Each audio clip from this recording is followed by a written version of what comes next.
મુખ્યમંત્રી ભૂપેન્દ્ર પટેલ ગાંધીનગર ખાતે આગામી અલ નીનોના સંભવિત પ્રભાવ સામે રાજ્યની એકંદરે સજ્જતાની સમીક્ષા કરવા માટે એક સર્વગ્રાહી અને ઉચ્ચસ્તરીય બેઠક યોજી હતી।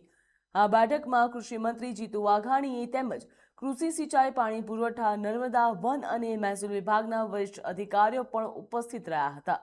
આ મહત્વપૂર્ણ બેઠક બાદ વિગતો આપતા પ્રવક્તા મંત્રી જીતુ વાઘાણીએ જણાવ્યું હતું કે ભારતીય હવામાન વિભાગની આગાહી મુજબ અલ નીનોની સંભવિત પરિસ્થિતિનો સામે નાગરિકો, ખેડૂતો અને પશુધનની સુખાકારી માટે રાજ્ય સરકારના તમામ વિભાગો એક થઈને આગોતરા આયોજન સાથે કામ કરી રહ્યા છે।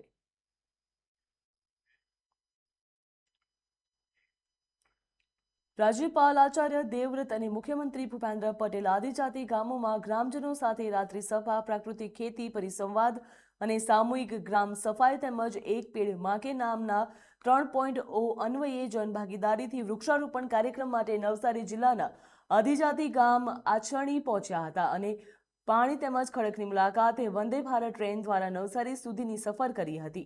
તેમણે વિવિધ પ્રકારના 1600 વૃક્ષો સાથે નિર્માણ થનારા વનમાં વૃક્ષારોપણ કર્યું હતું।